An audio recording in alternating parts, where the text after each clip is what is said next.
When it comes to Dark Souls 2, anyone who knows me is well aware that I've played the game quite a bit. And for those of you that don't know me, you can probably tell from some of my videos. I've done multiple playthroughs on many different characters, but today I'm here to talk about the various enemies from the game, and answer the question of which ones were the most frustrating. In my own opinion, of course. This list will include enemies that gave me the most trouble originally, and the ones that still do, even to this day. But all of them are known for being incredibly frustrating at one point or another.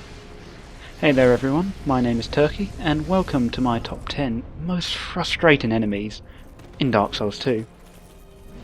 Before I begin, I would like to clarify that my original character's class was a knight, who focused on being a pure strength warrior, while avoiding the use of ranged weapons or magic, similar to how I played in the previous game. Please also keep in mind that I still don't really consider myself to be good at this game, despite how many hours I've put into it, so if you found the enemies in this video to be quite easy, then you're most likely better at the game than me, and for that, you have my respect. With that said, let's begin the countdown.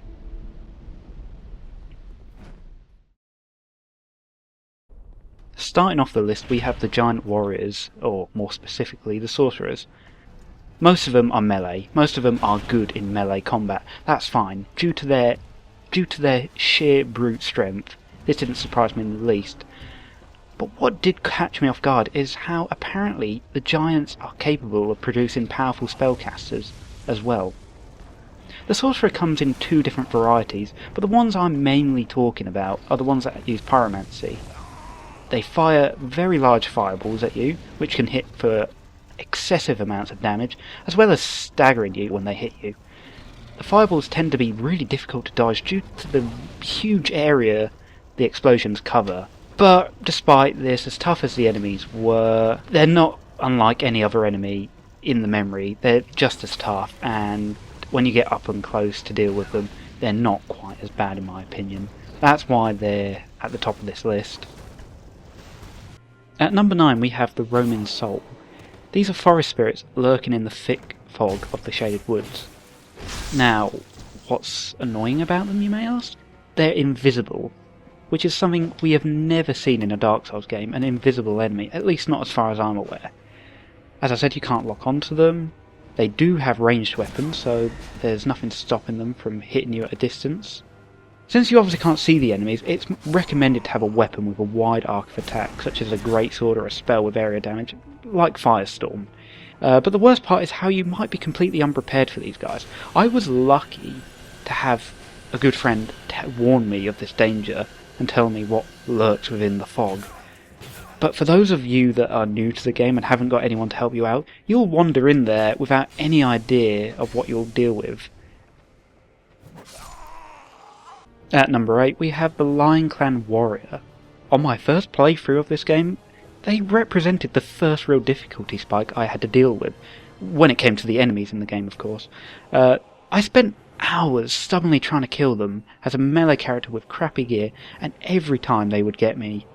The thing that makes them very hard to fight is they hit like a truck. They hit harder than anything you've had to deal with before, and this comes out of nowhere. Not to mention, they have a pretty quick attack speed considering they're technically wielding great axes, which, you know, are meant to be quite heavy.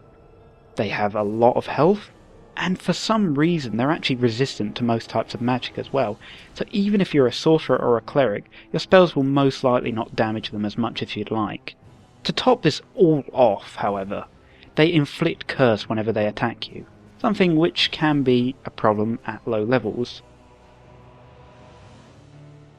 At number 7 we have the Great Poison Brumer. Now the Brumer in this game is a small bug-like enemy that emits either poison or corrosive gas. The corrosive gas damages the durability of your equipment, meaning that if you stand near them too long, your equipment will break. This can include your rings, your weapons, everything. The enemy in question is a much larger version of these enemies. Now, his worst crime is slowing you down by blocking the way, and you encounter him just after this bonfire. In order to deal with him, you either attack him up close in melee, and risk breaking your equipment, or the only way to really avoid this is to attack from a distance. But the problem is, if you are playing a pure warrior like I did, then you're not really going to have much of a ranged alternative, meaning that you'll either be forced to do scenario 1, or you'll have to just shrug it off, get out a weak bow, and kill him slowly, while wasting plenty of arrows. But keep in mind that you have to deal with this every time you respawn at this bonfire. And considering this is the bonfire before the Demon of Song, who is not a difficult boss per se, but he does have at least a few attacks that can instantly kill you, you will most likely end up back here quite a few times on your first playthrough of the game, meaning you will have to deal with this problem constantly. At number 6 we have the Rupturing Hollow. These are known as suicidal enemies. The type of enemy in a game that will charge at you, explode, inflicting a lot of damage to you but taking themselves out in the process. These guys are similar. They do charge at you, they dive, and then they slam or explode in a large area. And when this does happen, they do quite a bit of damage as well as knocking you back. But unlike suicidal enemies in other games, they don't actually die when this happens, and they can keep going if you don't stop them. As annoying as they may seem, imagine fighting a large number of them at once. If you screw up, then you'll probably get constantly knocked down by all the different explosions going off at different times. And since they're not bad, this could cause you to fall off a platform. However, this has never happened to me. But that doesn't mean they can't cause other problems, such as knocking you down while you're fighting other enemies. It's worth mentioning that you do see different variants of these guys later on. For example, the ones in Dragonary actually cause corrosive damage when they explode, meaning they cause durability damage to your equipment, making them annoying for similar reasons to the Great Poison Brumer, but worse since they can also get you killed, as well as damaging your gear. But I'll be honest, the main reason I hate this type of enemy is how they make getting to the vendor, Strayed, more painful than needed, since a large number of them wait up there near the vendor, and every time you want to buy something from him, you have to deal with all of them. At number 5 we have the Amana Priestesses. These are spellcasters found in Amana Shrine who are notorious for spamming their spell Homing Soul Arrow. As the name of the spell implies, the arrow homes in on you, making it a case of either blocking it with a shield that has some kind of magic resistance, or dodging it at the last second. The priestesses also have a huge aggro radius, which means you'll have to deal with them as soon as you enter this large, very open area. The damage of the spells alone can be an issue if you don't have good magic resistance, which if you're playing a pure warrior, you probably won't. But more importantly, they can get in the way when dealing with other enemies. The priestesses you encounter later on in the zone, more towards the end near the boss, will have enemies protecting them, like warriors, which can make dealing with them even more frustrating than before. And to make matters worse, the whole area, the whole shrine, is filled with water, which, if you're standing in shallow water on this game, it does slow you down. You can imagine why a lot of people don't enjoy this part of the game, and honestly, after experiencing it myself, I can't say I blame them. It's worth mentioning that they may not be as much of a problem nowadays, however. Apparently there was a patch which reduced the damage of their spells, as well as their capability for homing in, making them less of a threat than they used to be. But for those of us that had to deal with it in the old days, the memory of it is still there. At number 4 we have the Mongrel Rats, and my god do I hate them. My deep-seated hatred for them is mostly due to how much grief they gave me at the start of the game, rather than how tough they actually are. After all, they're a nightmare for new and unprepared players, and this is mainly due to the fact that, unlike most enemies in this game, they inflict toxic. The area you are forced to fight them in is usually filled with water. The water obviously slows you down, meaning you can't really run away from them or outmaneuver them. Plus, depending on where you stand, you may not be able to hit them. This obviously depends on the weapon you have. If you have a weapon that crushes or attacks downwards, you're generally fine. If you have a weapon that hits straight in front of you, like a sword, you might not be able to hit them because they'll be on a different sort of level to you. They'll be lower on the ground because of the water. It's hard to explain, but if you've ever had to deal with these guys at a low level, then you may have an idea on what I'm talking about. Oh, and I haven't even gotten to the boss of the area. The Royal Rat Authority is basically a giant version of one of these, and the boss fight itself is a horrible copy of the Sith boss fight from the original game. All in all, they just make this area much more annoying than it needs to be, and it would be higher on the list, but they're not actually that hard to kill nowadays, due to me getting better gear, some more levels, and knowing how to deal with them. But that's not quite the case for some of the later entries on this list. Number 3 is the Drake Keeper, namely the ones that use the Great Hammer. This variant of the Drake Keeper attacks way too many times with his huge hammer, which does as much damage as you'd expect from a weapon that big, and can easily stagger you to death if you try and block his attacks with a shield or simply don't dodge them. I honestly have not seen any other enemy in the Dark Souls franchise attack as aggressively as they do, and they are just normal enemies. These are probably another example of an enemy that's easier if you attack it from a distance, and even then I can imagine anyone having trouble with these guys. This is the enemy that made me question the use of shields, and made me realise that even if I am playing a warrior with heavy armour, that pulling out a shield and relying on it isn't always the best option, and that sometimes I have to learn to dodge attacks at the right moment. If you're trying to clear a path for the Ancient Dragon optional boss fight, then these are one of the enemies that will make your life an absolute misery. And the only thing I can say in their defence is that at least they only appear at the end of the game, and it's only this particular variant of the enemy that actually bothers me. The Drake Keepers generally are pretty tough, but this guy, this particular type of Drake Keeper, takes the cake.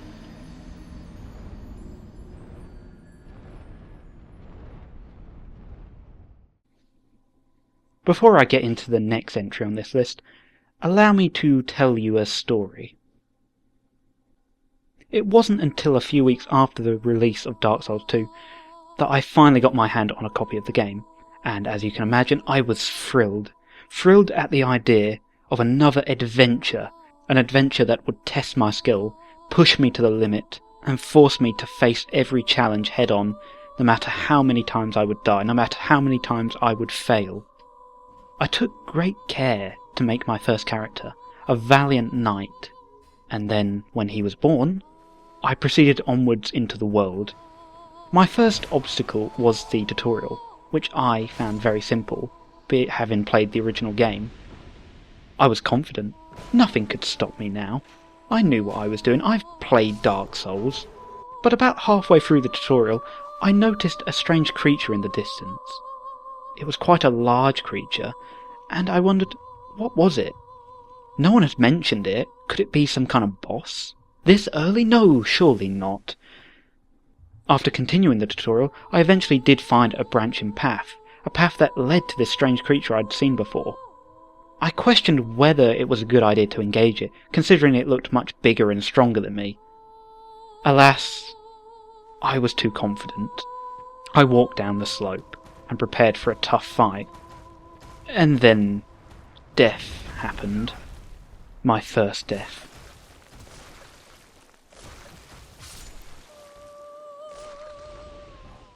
Yes, the first enemy to ever kill me in Dark Souls 2 was the Ogre. They are the number 2 entry on this list, and there is a reason for this. They are incredibly frustrating to fight. They have plenty of health, deal significant damage, have surprisingly quick attacks, and fighting them in melee just generally feels like suicide, due to how good they are at staggering you. As far as I know, as far as I remember anyway, using a shield is pointless against them. It just won't work. On top of this, they also get a move where they can grab you and bite your head. Depending on what kind of armor you have, this will most likely insta-kill you, but from my experience on the later difficulties, it will always insta-kill you no matter what you're wearing.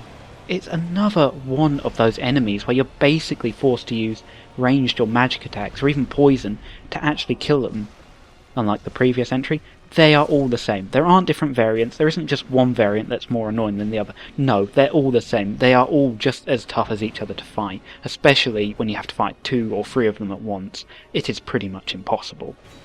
It may surprise you to know that these guys were originally number 1 on the list, but that was until I came back to the game again, played through the DLC, and discovered the number 1 most frustrating enemy to ever exist on a Dark Souls game.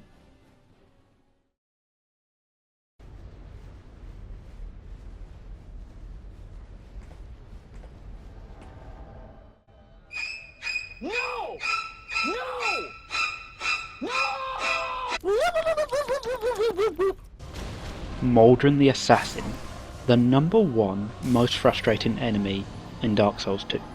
The first time you encounter him, he invades you. You'll find him behind the wall, and the fight will begin. He's actually quite tough to kill. He uses a weapon similar to the Hired Great Lance as well as a Great Shield, effectively making him a tanky knight with good reach. His attacks can stun lock you if they hit, and they will drain stamina quickly when you try and block them. Oh, but that's not all. He'll also use Estaflas. Keeping in mind he's a red phantom. But we're not even getting into the worst part. When his health gets low, he will run away from you. He will just drop fighting you, run down the stairs and aggro all the enemies, and at this point you'll have to fight all the enemies as well as him. Yes, he will, as soon as he gets to the bottom, he'll suddenly decide to attack you again now that you're at a disadvantage. He will do this whenever his health gets low. Even if you try and lead him back up, he will run back down there. He will use that as an escape every time.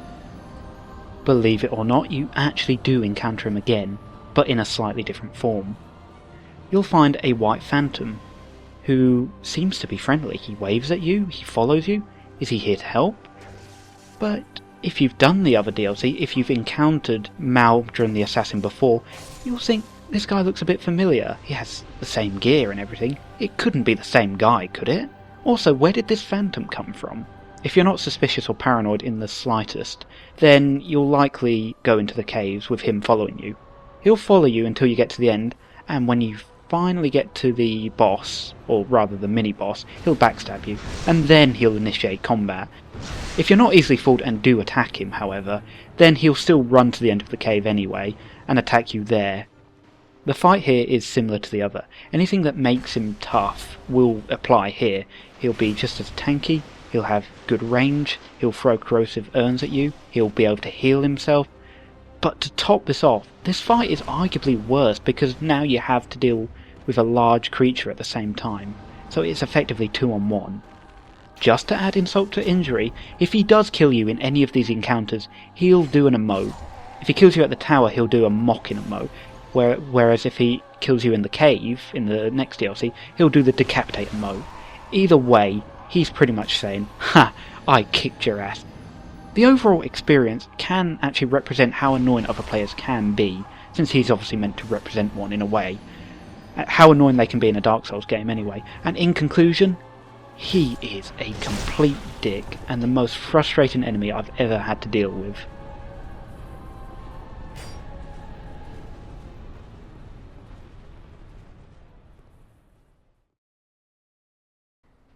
And there you have it. The top 10 most frustrating enemies on Dark Souls 2, at least in my opinion. Do you agree? Do you disagree? Do you think I'm a complete noob? Tell us what you think in the comments, feel free to subscribe, and stay tuned for more videos from the Lag Masters. Thank you.